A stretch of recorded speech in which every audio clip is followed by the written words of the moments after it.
In 2075, Earth received its first contact from an alien race known as the Xorath. The initial excitement quickly turned to dread.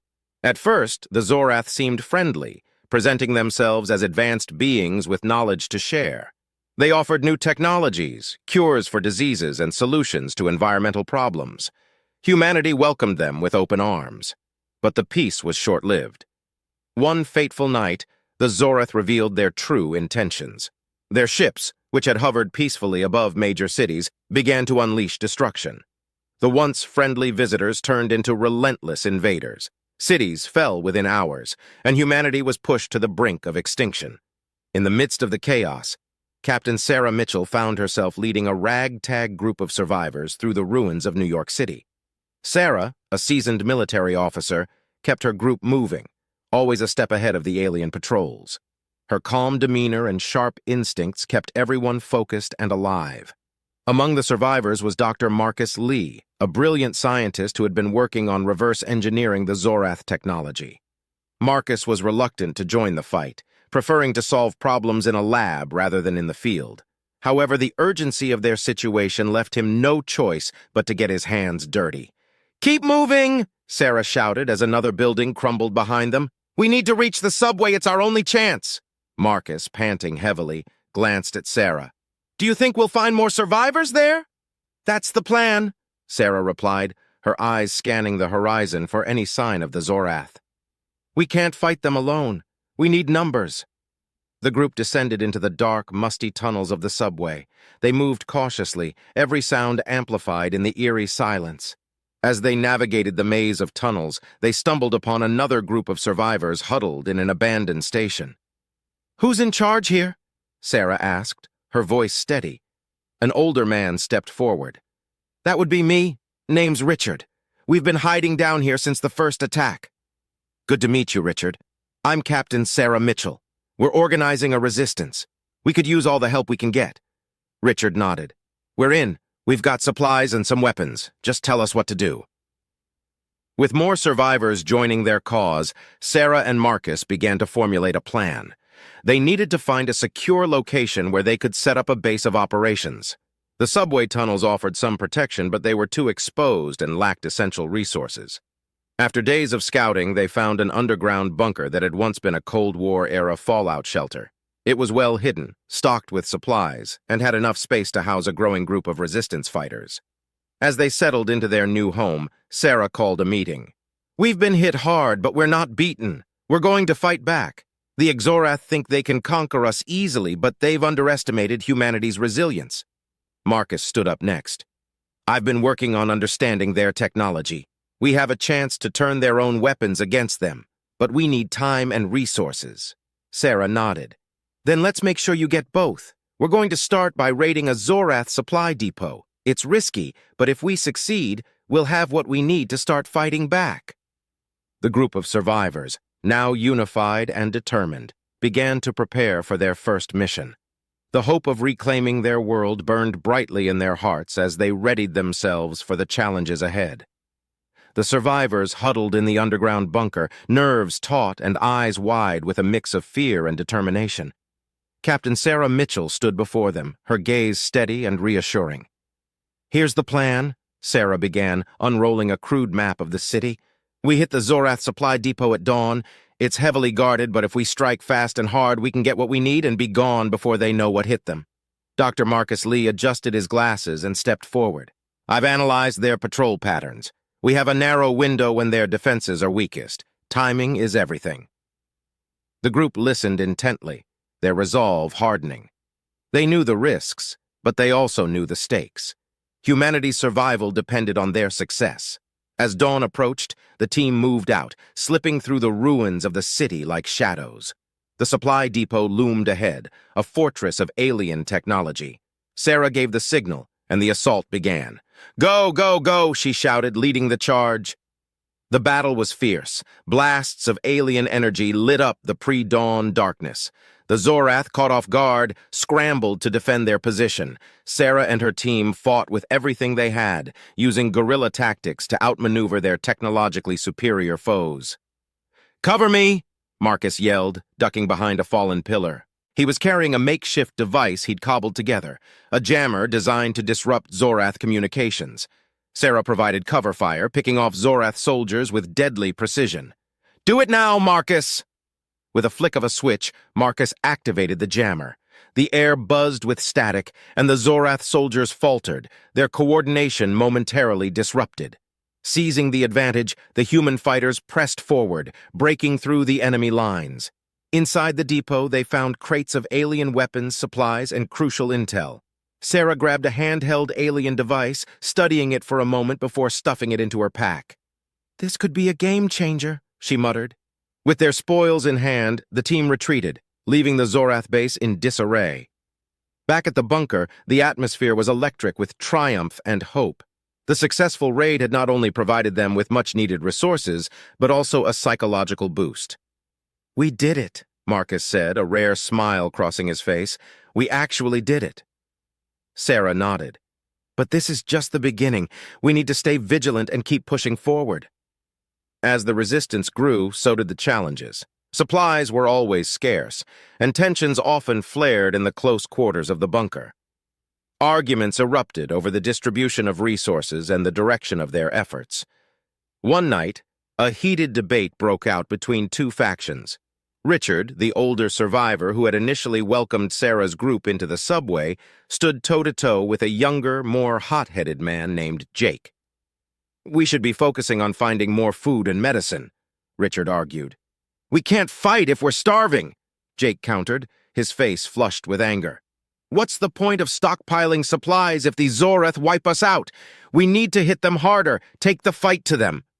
Sarah stepped in, her voice calm but firm. "Both of you are right. We need to balance our efforts. Marcus is working on a project that could tip the scales in our favor, but we need to ensure our people are fed and healthy, too."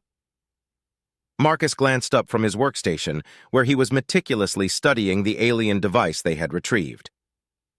"I'm close to a breakthrough," he said. "If we can just hold out a little longer, I think I can find a way to disrupt their technology on a larger scale." The room fell silent, the weight of his words sinking in. Sarah looked around at the faces of her fellow survivors, seeing the blend of hope and desperation in their eyes. "Then we hold out," she declared. "We fight, we survive, and we win." The resistance continued to grow, drawing in more survivors from across the devastated city. Each new member brought their own skills, stories, and scars. They trained together, planned together, and fought together, forging a bond that transcended their individual fears. As days turned into weeks, their guerrilla attacks became more coordinated, more effective. They struck at key Xorath installations, gathering more intelligence and weakening the alien hold on the city. Morale soared as small victories accumulated, but the Xorath were not idle. In retaliation, the Xorath launched a brutal counteroffensive. Entire districts were leveled in their relentless pursuit of the resistance fighters. The bunker, once a sanctuary, became a battleground. Many lives were lost, and the survivors were forced to confront the harsh reality of their situation. Amidst the chaos, Sarah and Marcus found themselves working side by side, their bond strengthening with each passing day. They shared moments of quiet reflection, planning their next moves and mourning their fallen comrades. "We can't let their sacrifices be in vain," Sarah said one evening, her voice barely above a whisper. "We won't," Marcus replied, determination in his eyes. "We'll make sure of it." With renewed resolve, the resistance prepared for their next move. The stakes were higher than ever, but so was their determination. They had come too far to give up now. The resistance fighters huddled around a table in their underground bunker, eyes fixed on the alien device Marcus had been studying. The tension in the room was palpable. "I've found a potential weakness in the Xorath's technology," Marcus began, holding up a modified version of the jammer he had used during the supply depot raid. "This device can disrupt their communication and disable their weapons temporarily, but we need to get close to one of their main relay stations to amplify the signal." Captain Sarah Mitchell nodded, her gaze sweeping over the assembled fighters. "We'll need to be smart about this. We can't afford any mistakes." The plan was set.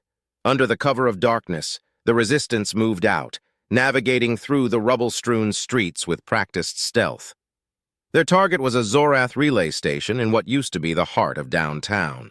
If they could disrupt the alien communications network, it would give them a significant advantage. The team split into two groups. Sarah led the first group, tasked with creating a diversion to draw the Xorath away from the relay station. Marcus led the second group, responsible for planting the modified jammer and amplifying the signal. As they approached the relay station, Sarah's group launched their attack. Explosions lit up the night sky, and the Xorath soldiers scrambled to respond. Sarah fought with relentless precision, her every move calculated to maximize damage and confusion. "Marcus, we're in position," Sarah radioed. "Go now!" Marcus and his team moved swiftly, sneaking past the distracted Xorath soldiers and reaching the base of the relay station. Marcus set the device in place, his hands steady despite the adrenaline coursing through his veins. "Device is live," Marcus whispered into his comm. "Amplifying now." A low hum filled the air as the device activated. The Xorath soldiers around the relay station began to falter, their weapons sputtering and their movements becoming erratic. The disruption was working.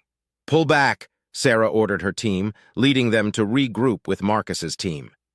They watched from a safe distance as the Xorath forces struggled to regain control. The success of the operation sent a wave of hope through the resistance. The Xorath were not invincible, and now humanity had a weapon to exploit their vulnerability. Word of the victory spread quickly, bolstering the morale of fighters and civilians alike. Back at the bunker, the resistance celebrated their hard-won victory, but Sarah knew the war was far from over. The Xorath would not take this defeat lightly. They would come back with greater force and fury. "We need to stay ahead of them," Sarah said during a strategy meeting. "Marcus, can we produce more of these jammers?" Marcus nodded. "I can, but we need more resources, components that aren't easy to find." "We'll get them," Sarah replied. "We have to." Over the next few weeks, the Resistance launched a series of daring raids to gather the necessary components. Each mission was riskier than the last, but the need for more jammers was urgent. The Xorath retaliated fiercely, leading to intense battles and significant losses on both sides. During one particularly brutal skirmish, the Resistance faced heavy casualties. The Xorath had anticipated their attack, and the ambush was devastating. Sarah fought desperately to protect her team, but the cost was high. Back at the bunker, the mood was somber. The losses weighed heavily on everyone. Sarah and Marcus found a quiet moment to talk, the fatigue and sorrow etched on their faces. "We can't keep this up," Marcus said, his voice strained. "We're losing too many people." "I know," Sarah replied, her eyes filled with determination. "But we have to keep fighting. If we give up now, everything we've sacrificed will be for nothing." Despite the setbacks, the Resistance pressed on. They adapted their strategies, becoming more unpredictable and elusive. The jammers proved to be a game-changer, allowing them to strike quickly and disappear before the Xorath could mount a proper defense. As they prepared for another mission, Marcus approached Sarah with a new plan. "I've been studying their energy signatures. There's a central command center that coordinates their forces. If we can disable it, we might be able to cripple their operations for good." Sarah considered the plan. It was risky, but the potential payoff was too great to ignore. "Then that's our next target," she said. "We'll gather every resource, every fighter we can. This is our chance to turn the tide for good." The Resistance began to prepare for what would be their most ambitious mission yet. The final battle loomed on the horizon, a clash that would determine the fate of humanity. They steeled themselves for the challenges ahead, driven by the hope of reclaiming their world from the Xorath. The Resistance gathered in the underground bunker, the weight of the upcoming battle pressing down on them. Captain Sarah Mitchell stood at the center, her voice firm and resolute. "This is it," Sarah began, addressing the group of weary but determined fighters. "We've come a long way and sacrificed so much. Today we strike at the heart of the Xorath invasion. We take down their central command center and reclaim our world." Dr. Marcus Lee stepped forward, holding up a detailed map of the Xorath command center. "We've identified key points that, if destroyed, will cripple their operations. Our jammers will give us a window to strike, but it will be brief." The room buzzed with a mix of fear and anticipation. Every fighter knew the risks, but they also understood the importance of this mission. It was all or nothing. As dawn broke, the resistance moved out, a wave of determination sweeping over them. The Xorath Command Center, a towering fortress of alien technology, loomed in the distance. Sarah led the first assault team, with Marcus close behind, carrying the enhanced jammers. "Remember, we have to hit them fast and hard," Sarah reminded her team. "There's no room for hesitation." The first wave of resistance fighters launched their attack, drawing Xorath forces away from the command center. Explosions rocked the ground as guerrilla tactics wreaked havoc on the alien ranks. Sarah and her team pressed forward, breaching the outer defenses and pushing into the heart of the command center. Inside, the resistance faced fierce resistance. The Xorath, desperate to protect their stronghold, fought with brutal efficiency. Sarah and Marcus moved through the chaos, coordinating their team's efforts and taking down key targets. "Marcus, plant the jammer here!" Sarah shouted over the din of battle, pointing to a central console. "We need to disrupt their systems now." Marcus quickly set up the device, his hands steady despite the chaos around him. "It's ready," he called out. "Activating now." The jammer hummed to life, sending out waves of disruption that crippled the Xorath's communications and weapon systems. The alien soldiers faltered, their coordinated efforts dissolving into confusion. "Push forward!" Sarah yelled, rallying her fighters. "This is our chance!" The resistance surged ahead, taking advantage of the disarray. They reached the command center's core, where a massive alien control unit pulsed with energy. Marcus approached the control unit, his eyes scanning the complex array of alien technology. "If we can overload this system, it will trigger a chain reaction," Marcus explained. "But it's going to blow this entire place sky high. We need to move fast." Sarah nodded. "Do it! Everyone, prepare for extraction." Marcus began the process of overloading the control unit, working with a mix of human ingenuity and alien tech. The room filled with a low, ominous hum as the system reached critical mass. "Let's move," Sarah ordered, her voice cutting through the tension. The resistance fighters started their retreat, fighting their way back through the chaos. As they neared the exit, the ground trembled violently. The overloaded control unit erupted in a massive explosion, sending shock waves through the command center. The Xorath fortress began to collapse, the destruction spreading like wildfire. Outside, the resistance regrouped, their eyes fixed on the crumbling structure. The explosion tore through the command center, sending plumes of smoke and debris into the sky. The Xorath forces, now leaderless and disorganized, scattered in disarray.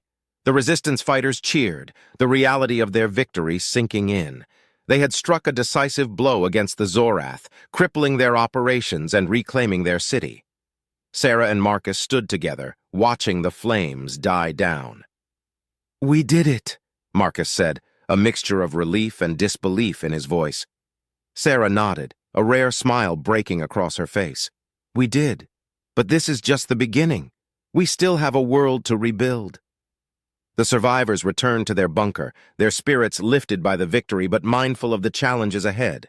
They had proven that humanity was not so easily defeated. The resistance would continue to fight, to rebuild, and to reclaim their planet. The story of their struggle and triumph would inspire others, lighting a fire of hope and resilience in the hearts of those who had lost so much. Humanity's last stand had become a rallying cry, a testament to their indomitable spirit. And so, with the Xorath threat diminished and their ranks growing stronger, the resistance prepared for the next phase of their battle. They had won a crucial victory, but the war for Earth was far from over.